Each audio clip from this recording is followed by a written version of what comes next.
पूर्ण हो जाता है कि लक्ष्मी जी को जब स्थापित करें तो कौन सी दिशा में करें, और जब दिए जलाएं तो कौन सी दिशा में जलाएं, कौन सा ज्यादा लाभ देगा हमारे जातकों को। तो ज्योति अरोड़ा जी, इस सवाल के साथ मैं आपके पास आती हूँ।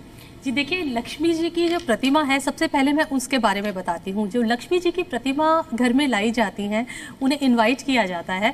उन्हें सबसे पहले मिट्टी की लक्ष्मी की प्रतिमा को लाया जाता है। लक्ष्मी जी की प्रतिमा और गणेश जी की प्रतिमा को जब आप पूजन के लिए रखते हैं तो उनको पूर्व दिशा की तरफ स्थापित कीजिए। और जो पिछले साल आपने लक्ष्मी जी की और गणेश जी की पूजा की थी, उनको भी साथ में स्थापित किया जाता है।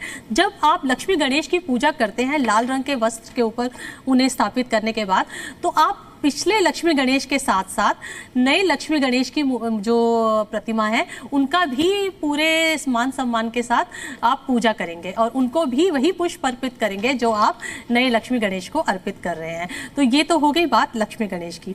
उसके अलावा जब माँ लक्ष्मी की आप पूजा करते हैं तो उसे करते समय श्री यंत्र को बीच में रखकर श्री यंत्र की भी आप विधि विधान से पूजा करते हैं और उस पर भी आप पूरे फ्लावर्स और जितने भी ऑफरिंग्स होती है, पान के पत्ते और जो जो चीज़ें माँ लक्ष्मी को, नारायण को प्रिय है, वो सब चीज़ें अर्पित की जाती है।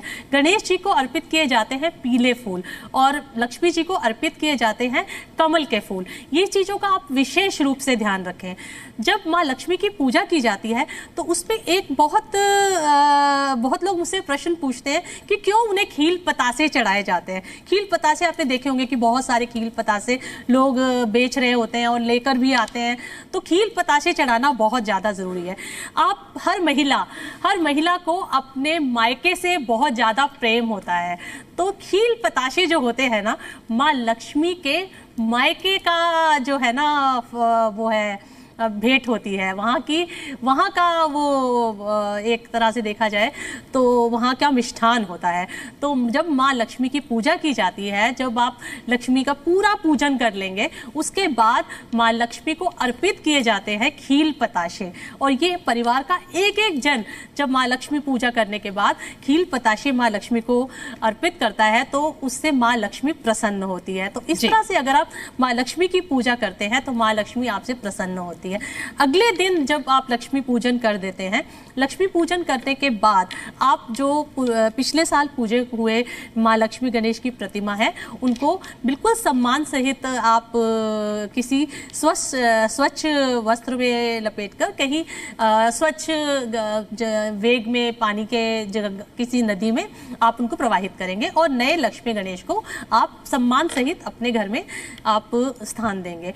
जो दीपक आपने रात को जलाया लक्ष्मी गणेश के लिए, वो लक्ष्मी गणेश में दो तरह के दीपक जलाए जाते हैं। एक तो होगा कि जो आप पूजन के लिए जलाते हैं, जिसमें आपने माँ लक्ष्मी की पूजा की, वो तो आपका हो गया कि आरती के समय आपने जलाया। दूसरा दिया जो जलाया जाता है वो तेल का दिया जलाया जाता है और वो जो तेल का दिया है, वो तेल का दिया अखंड दिया जलता है। वो चलता है भैया दूज तक, उसे भैया दूज तक जलाया जाता है, उसको बुझने नहीं दिया जाता। भैया दूज होने के बाद उस दिए को वो बुझ भी जाता है तो कोई प्रॉब्लम नहीं है। तो इस चीज़ का अगर आप विशेष ध्यान रखेंगे तो ना सिर्फ आपके घर में सुख समृद्धि बनी रहेगी, बल्कि आपके मायके में आपके भाई भाभी, आपके माता पिता, सबके घर में सुख समृद्धि बनी रहेगी। क्योंकि ये जो दीपावली का पर्व है, ये ना सिर्फ एक लड़की के ससुराल में सुख समृद्धि लाने के लिए मनाया जाता है, बल्कि उससे जुड़े हुए हर रिश्ते में सुख समृद्धि प्रदान करे, इसलिए मनाया जाता है। तो माँ लक्ष्मी को अपने घर में आमंत्रित कीजिए, कुबेर को स्थान दीजिए और उनको पूर्व दिशा में स्थान दीजिए। अगर पूर्व दिशा ना हो, मैं आपको ये भी बता देती हूँ, अगर आपको पूर्व दिशा ना मिल रही हो तो आप ईशान कोण में भी उनको स्थान दे सकते हैं या फिर आप उत्तर दिशा में स्थान दे सकते हैं। ये 3 डायरेक्शंस है, नॉर्थ ईस्ट और ईस्ट। ईस्ट प्रेफरेबल है। ठीक है ज्योति जी। नंदिता जी, मैं चाहूंगी कि आप इस पर विस्तार दीजिएगा कि किस दिशा में हमें दियों को जलाना चाहिए।